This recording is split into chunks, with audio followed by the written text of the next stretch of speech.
Israel Hamas युद्ध से जुड़ी बड़ी खबर मिल रही है। गाजा में ग्राउंड ऑपरेशन के दौरान इजरायल के 2 सैनिकों की मौत हो गई। वहीं हमास के हमले में 4 सैनिकों के घायल होने की खबर मिल रही है। ये युद्ध और भी ज्यादा भयावह होते जा रहा है, जिसमें दोनों तरफ से, एक तरफ से सैनिक मारे जा रहे हैं और दूसरी ओर से आतंकी। तो इजरायल हमास युद्ध से जुड़ी इस वक्त की ये बड़ी जानकारी। इजरायल के 2 सैनिकों की मौत की खबर सामने आई है। ग्राउंड ऑपरेशन क्योंकि इजरायल की सेना की तरफ से लगातार जारी है। गाजा में घुसकर इजरायल के सैनिक हमला कर रहे हैं और ऐसे में हमास की तरफ से जो पलटवार किया जा रहा है उसमें इन सैनिकों की जान गई है। तस्वीरें साथ साथ हम आपको ग्राउंड ऑपरेशन की दिखा रहे हैं, जिसमें आप ये इजरायली सेना को देख रहे हैं, जहां पे तमाम जो ठिकाने हो सकते हैं आतंकियों के, उसे ध्वस्त किया जा रहा है, उस पर बुलडोजर से वार हो रहा है। तो इस वक्त की बड़ी खबर एक और हम आपको इस बीच अपडेट करेंगे।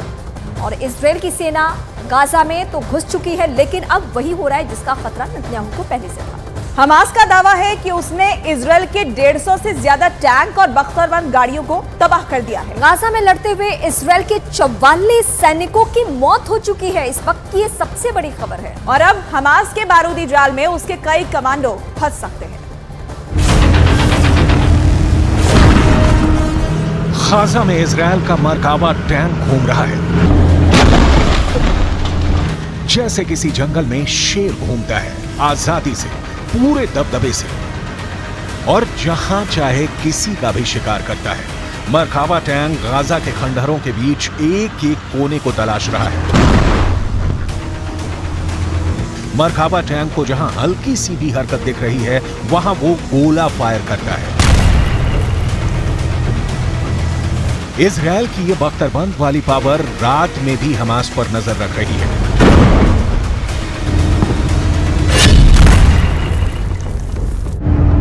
पहला हमला, दूसरा हमला, तीसरा हमला, चौथा हमला, पांचवां हमला, छठा हमला, सातवां हमला।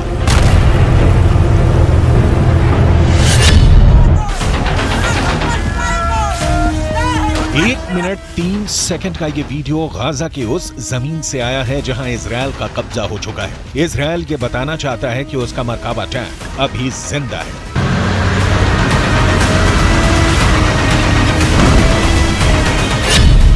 अभी उसने उत्तरी गाजा में चढ़ाई कर दी है। हर टैंक के निशाने पर है हमास। इजरायल का टैंक हर एक दुश्मन को चुन चुन कर मार रहा है। इजरायल का दावा है कि उत्तरी गाजा पर हमास की पकड़ कमजोर पड़ गई है। लेकिन सवाल यह है कि क्या ये सच है? आखिर इजरायल को बताने के लिए ये वीडियो जारी करने की जरूरत क्या पड़ी कि ग्राउंड ऑपरेशन में उसकी सबसे बड़ी ताकत मरकाबा टैंक अभी भी बहुत एक्टिव है और दुश्मनों पर प्रहार कर रहा है। इसे काउंटर करने वाला हमास का वीडियो देखिए।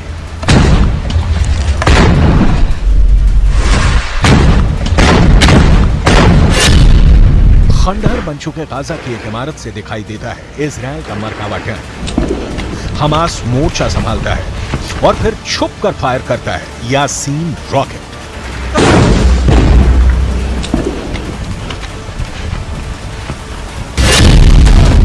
एक टूटे हुए दरवाजे के बाहर रॉकेट ताना जाता है और फिर वहां से खड़े इजरायल के एक टैंक पर यासीन एंटी टैंक रॉकेट दाग दिया जाता है। तीसरा हमला भी आड़ से किया जाता है। टारगेट पर इजरायल का टैंक है और हमला भी यासीन रॉकेट से किया जाता है। हमास का यह रॉकेट पूरी दुनिया में चर्चा का मुद्दा बन गया है।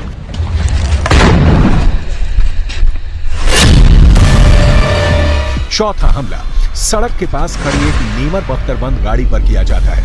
इसमें 9 सैनिक बैठते हैं, इसलिए नुकसान का अंदाजा लगाइए।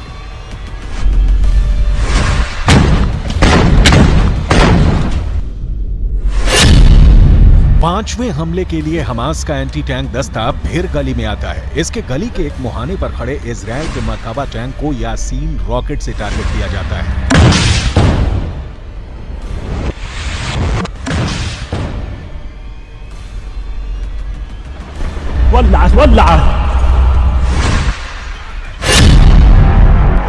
छठे हमले के लिए फिर यासीन टैंक से निशाना साधा जाता है।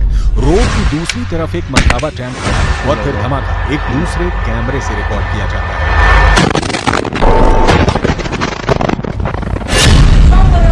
सातवां अटैक बहुत ही खतरनाक है। हमास का एंटी टैंक दस्ता फिर से नेमर बख्तरबंद गाड़ी से टारगेट करता है। दूरी सिर्फ 20 से 25 मीटर।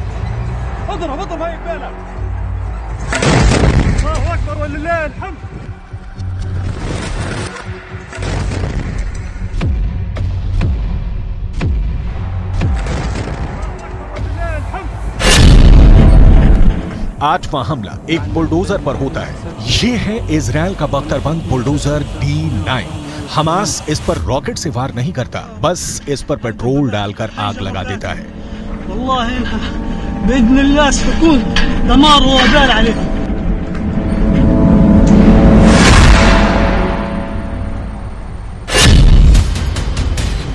हमास का दावा है कि उसने इजराइल के सबसे घातक 160 टैंक और बख्तरबंद गाड़ियों को अल यासीन रॉकेट से फोड़ दिया है, जबकि अलग अलग मीडिया रिपोर्ट्स में दावा किया गया है कि उत्तरी गाजा में इजराइल के 88 से ज्यादा टैंक तबाह हो चुके हैं।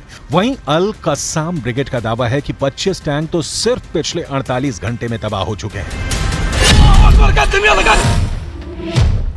हालात ऐसे हैं कि गाजा की गलियों में कुछ ऐसी आमने सामने की जंग चल रही है। गाजा में स्ट्रीट फाइट हो रही है।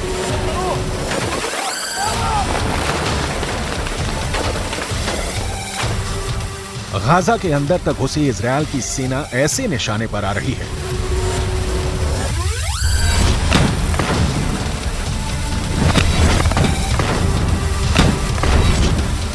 गाजा के अंदर इजराइल के टैंक को ऐसे उड़ा रहा है हमास।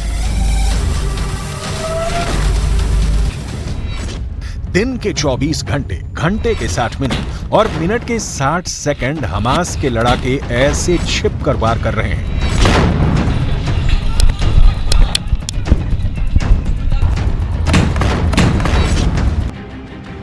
इन सब हमलों में हमास का यासीन रॉकेट इजराइल के लिए बहुत बड़ा खलनायक बनकर उभरा है। यासीन रॉकेट कैसा होता है, इसे समझने की कोशिश करते हैं। ये रॉकेट एक तरह से आरपीजी यानी रॉकेट प्रोपेल्ड ग्रेनेड का ज्यादा खतरनाक वर्जन है, जो रूस के PG-7VR की नकल कहा जा सकता है। इस रॉकेट में 2 स्टेज वॉरहेड लगे हैं, यानी इसमें 2 जगह विस्फोटक होते हैं, जिसे टैंडम वर्जन कहा जाता है। यानी एक विस्फोटक आगे होता है, जबकि पीछे की तरह 105 मिलीमीटर में बड़ा विस्फोटक होता है। टैंक में एक्सप्लोसिव रिएक्टिव आर्मर कवच को पहला विस्फोटक भेद देता है, जिसके बाद 105 मिलीमीटर वाला वॉरहेड बड़ा ब्लास्ट करता है और ये किसी भी टैंक के बख्तर को भेद सकता है। एक बार ये वॉरहेड टैंक में घुसता है तो समझ लीजिए अंदर जो भी होगा वो जल जाएगा, उसके बचने की कोई उम्मीद नहीं होती। इसी रॉकेट से 7 अक्टूबर को हमास ने इजराइल के टैंक पर हमला किया था। हमास के नए नए वीडियो आ रहे हैं जिसमें गली मोहल्लों से युद्ध दिखाया जा रहा है। हर जगह यासीन रॉकेट ही हमास का सबसे सटीक हथियार साबित हो रहा है।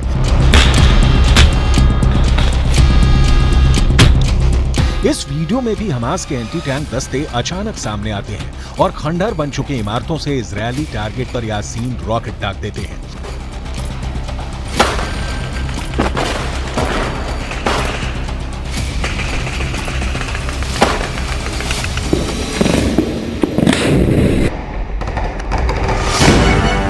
इस रॉकेट को हमास ने अब अपनी जरूरत के मुताबिक तैयार कर लिया है और वो इजराइल के टैंकों और बख्तरबंद गाड़ियों पर इससे हमला कर रहा है।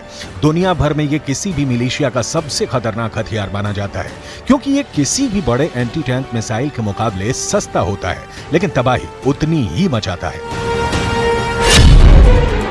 यासीन रॉकेट का नाम हमास को कायम करने वाले शेख अहमद यासीन के नाम पर रखा गया है।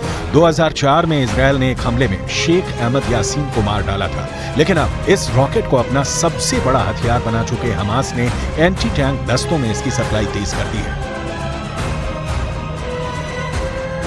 गाजा में बमबारी के बीच लोग अब अपना घर छोड़ने को मजबूर हो गए हैं।